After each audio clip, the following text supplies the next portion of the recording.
Greetings, this is Paul the Poke from paulthepoke.com. We've got a red heifer update. I know a lot of you folks like the red heifer updates. And as of today, they say no candidates at this time. I know the 5 that came in from Texas to Israel was whittled down to 2. And I guess now they don't have any. Say it's growing some white hairs, both of them are. So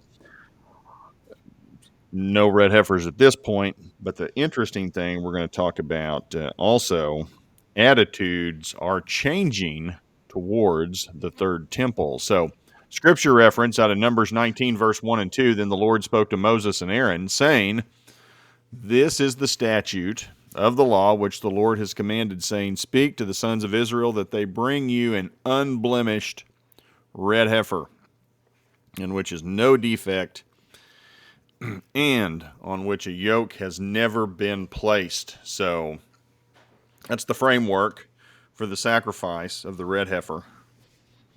And the Jews believe, that this is necessary before the building of the third temple to purify the people of Israel. Now, as Christians, we believe that Christ is that perfect red heifer, and his sacrifice is what atones for sin on behalf of the people. So here's a quote or two. We're going to take a look at this article as well. This is from Rabbi Azariah Ariel. At this moment, we don't have in our possession in Israel. I'm going to stop right there. We don't have in possession in Israel. That may be key. Maybe they do outside of Israel. I don't know. A red heifer that is verifiably kosher and suited for the ceremony. About 2 years ago, 5 excellent red calves were brought to Israel. They have been checked and certified in America as perfectly red, but several months after they arrived, they begin to grow white hairs. Now, there is an ongoing discussion in the Temple Institute regarding their suitability, about whether the proximity of the hairs to each other disqualifies the cows or not. So, and I know we get a lot of feedback here about, hey, there's no need for a sacrifice. Christ is the sacrifice for sin. Yes, that's true. However, I do think it's worth paying attention to what goes on at the Temple Institute, because they are the folks who are going to bring about the conditions which allow the building of the third temple. And we got to have a third temple for the Antichrist to defile. So it is prophetic. Jesus himself validates Daniel's comments in Daniel 9 with the abomination of desolation. And then also the Apostle Paul writes about the Antichrist defiling the temple. And then Revelation, I think about the midway point. The Revelation is going to go stand in the temple, declare himself to be God. So we got to have a third temple in order to have a tribulation. And the Antichrist has got to have something to defile. So, yes, that's true. Jesus died once and for all for sin. There's no need for no further sacrifices. This is also true. However, it's also true there has to be a third temple. It's prophetic. And as wrong as that would be for the continuation of sacrifice, Jesus himself, the one who was sacrificed, declares the prophetic significance of a third temple. And so leading up to the third temple, they think they got to sacrifice a red heifer. So it will be at some point in the future. The question now, back to Rabbi Ariel, the question now is how to proceed. There are several essential questions that must be addressed regarding the cows themselves and other issues surrounding the issue of the temple and the temple service. We are speaking with a wide range of rabbis and professionals about these issues we haven't dealt with in over 2,000 years. And that's a quote from Rabbi Azariah Ariel. And I'm sure, because it's probably a lot like, I know it's a lot like what we have here in the United States and the West when we have all these different denominations of Christianity. There are different offshoots and different sects of Judaism. It's no different. And this is from 2004. I'm sorry, 2024. I think this article goes back to sacrifice of the red heifer. There was that was the last red heifer update. So that's been what, 6 months ago ish. So you can click on this if you want to follow up on previous red heifer articles and findings. I've got another link down below. I mean, we've been posting on the red heifer happenings for, gosh, since 2014, 10 or 11 years. So at some point it's going to come to pass. This to me is what is very interesting and frankly most curious. And this is where I'm talking about attitudes are changing. Secretary of Defense Pete Hegseth, Trump's new Secretary of Defense, went to the Temple Mount and stated that it is time for us to move forward and build the temple.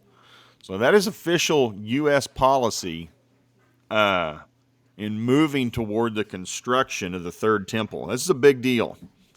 This is kind of funny. The interest is seen on the internet on sites like Wikipedia, where there are spikes in views on the articles about the red heifer. And I can verify this too on this website. The red heifer draws traffic. It's real simple. I think people recognize the significance of the sacrifice of the red heifer and that it would bring about the spiritual cleansing of the people, if you will, of Israel, that would allow the conditions spiritually for the building of the third temple. This is on articles in English and even Arabic, as well as other languages, but there's not such an interest in red heifer articles in Hebrew. Well, I mean, frankly, my thought on that is there aren't that many people that speak Hebrew. There are just more people that speak Arabic and more people that speak English. And, I can't speak to what's going on internally in Israel. I've read articles where there are more people ascending the Temple Mount to look at it and pray up there, or pray in quiet. They're not supposed to pray. It's illegal, allegedly. I'm sure they skirt that. Can't control what goes on between somebody's ears. Don't have to, you can walk around and talk to God without going through a bunch of commotion. Here's the article from Israel 365 News. This is from Adam Berkowitz. Great stuff. I like reading his stuff.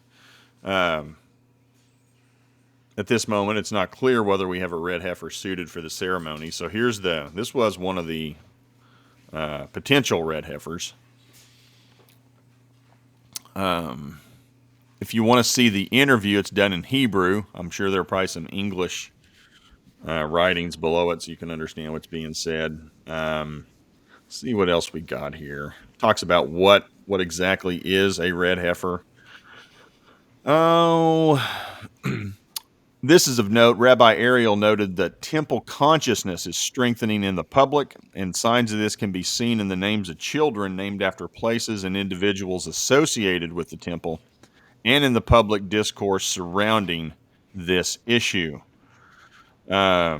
Now, this is absolutely true, and I think that the link I put from August 24 verifies this too.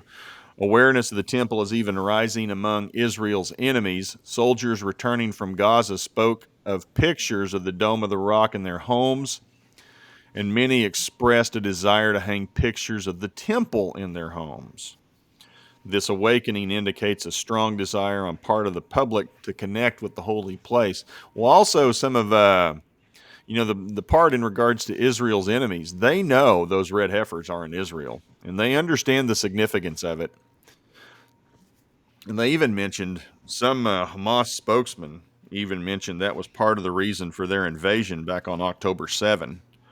What was that, 23 now? So it's been coming up on 2 years ago this fall. They were aware of the significance of the red heifer, and say that's even part of the reason why they launched their invasion / attack into Israel. So they're clearly, Hamas and other organizations clearly paying attention what's going on. We covered that. Christians in America are waking up to their role, and they are happy. Muslims are as well, but are less happy about it. It's taking us a bit longer to internalize what we are required to do at this time. So it sounds like they kind of put their eggs in, or figuratively speaking, they had 5 red heifers they thought were going to solve the problem. Now it turns out none of them qualify, allegedly. And we know they're searching the planet for a pure red heifer. There will be no religious coercion, not on the individual, not on the groups. No. 99% of the global public will want this and happily participate in the house of prayer for all nations. I'll be stunned if they get 99%. You bring that up now, it's a very small group, but I understand where they're coming from. Um, and again, they talk about manifested sharp rise in Jews ascending the Temple Mount in purity, a practice especially strong among young people from Judea and Samaria. So that's what the article looks like. Pretty well covered it. People are writing about it. Let's see if we can get. I'm going to pull this one up. This is from August 24, and this speaks to where they're practicing sacrificing, or they've practiced sacrificing a red heifer in the past, but Muslims acutely aware of the 5 red heifer candidates in Texas. So even had a statement, even Middle East Eye.net. I mean, it's an Arab news publication wrote about it. So don't kid yourself. They're paying attention. They being Arabs, Muslims, terrorist organizations. And this is from Abu Obaida, military spokesman of Al Qassam Brigades, Hamas. He's speaking about it. And that's, 6 months ago?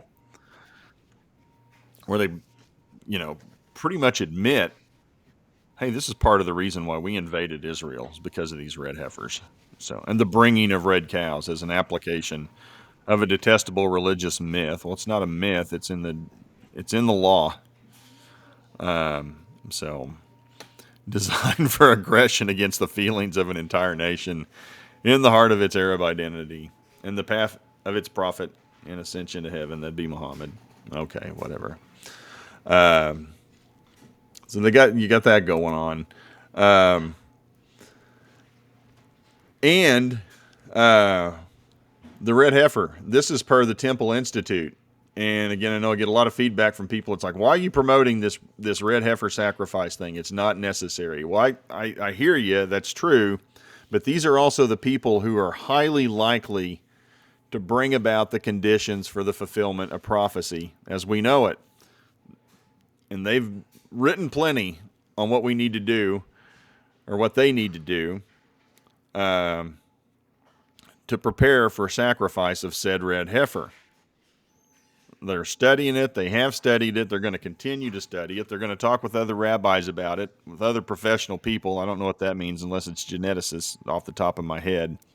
But you got content, part 1, introduction. They break down Numbers 19, understanding biblical purity, the oral tradition, which we're going to talk a little bit about here in the later.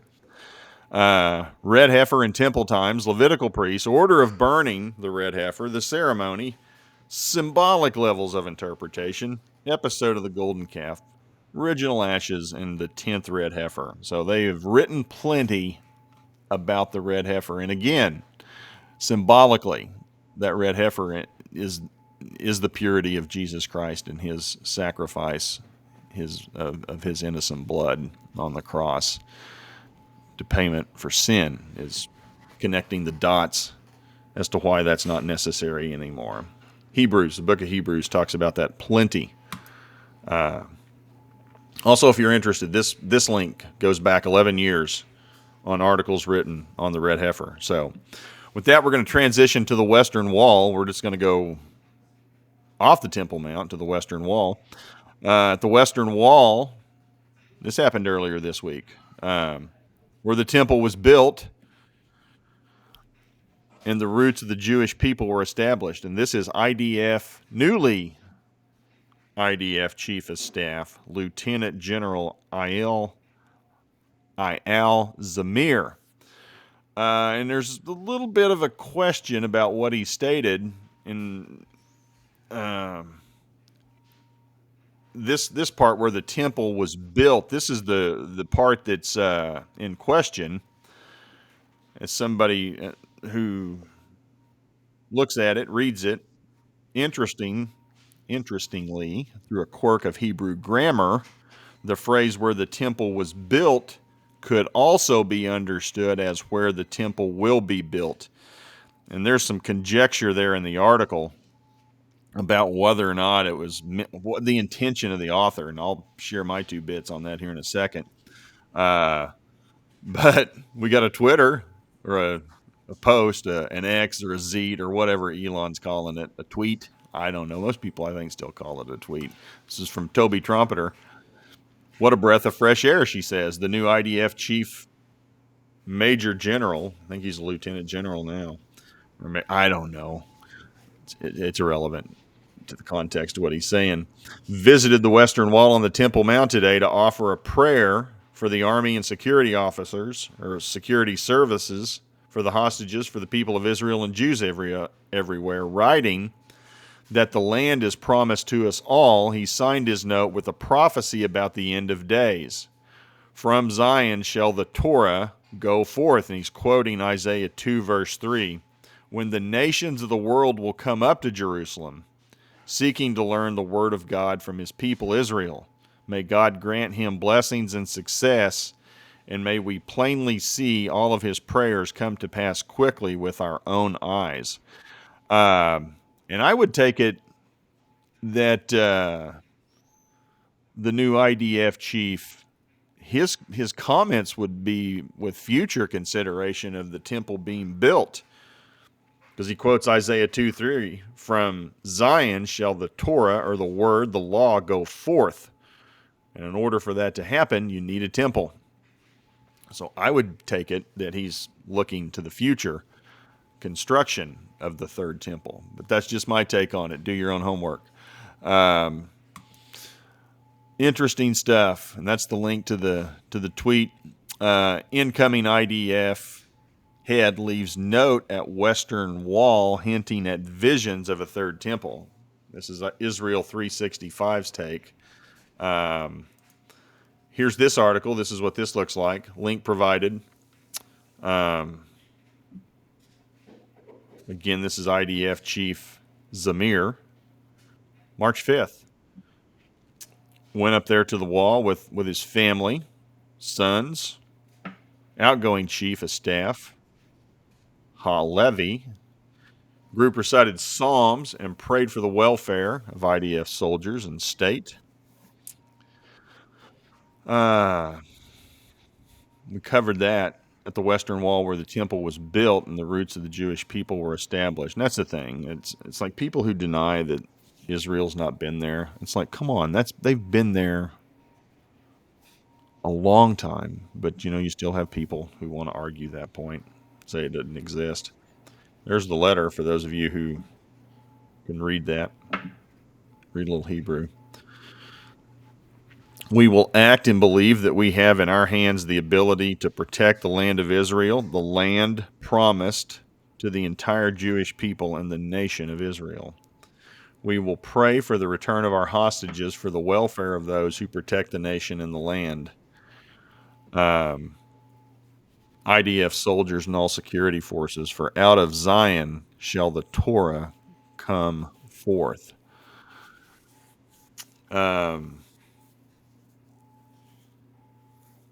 Left a significant note at the remains of the temple, the place to which we raise our eyes like a mighty tree, the Jewish home for the nation of Israel, in the land of Israel, that this place will be a source of unity for us all, for our security and our security here. He then quoted the Psalms, may the Lord give strength to his people. May the Lord bless his people with peace. Psalm 29, verse 11. So we got some happenings going on. Attitudes, again, changing. You have IDF leadership looking toward a third temple. We have the new United States Secretary of State, or I'm sorry, Defense Secretary, blew that one. um, looking toward a third temple. I mean, this is effectively American policy now. Trump's talked about that, and again, some Jewish religious leaders believe that Trump is God's messenger to make this happen. I mean, they even put an image of a coin, Trump's image of a coin, compared him to Cyrus. Make it happen. Bring about this third temple. So things are changing, attitudes are changing over there. But for now, no red heifer, at least not in Israel. And I thought this spring could be pretty interesting because those red heifers that were brought from Texas would be of age to be one of them would be of age to be sacrificed. So who knows? We'll find out. But appreciate you guys taking the time to listen. Please feel free to share this with others at paulthepoke.com. Again, we will update any red heifer talk we hear about. And I'm even open to something happening despite this. This may be a big smoke screen. They may have one somewhere else, may bring it in and sacrifice it. But they got about a month or so to do that if that's the case. Won't be surprised if it happens. We'll see. Or they may change their mind. Maybe the white hairs will turn back red. I don't know. Got me. This is under Temple, trend updates, red heifer. Here are your keywords. Please feel free to share with others. We got Purim coming up, I think, this next week. We also got the Spring Feast coming up. And as we know, things tend to happen around these God-appointed holidays, appointments, times, whatever we want to call them. Appreciate you guys following along. Have yourself a good day. Take care. Bye.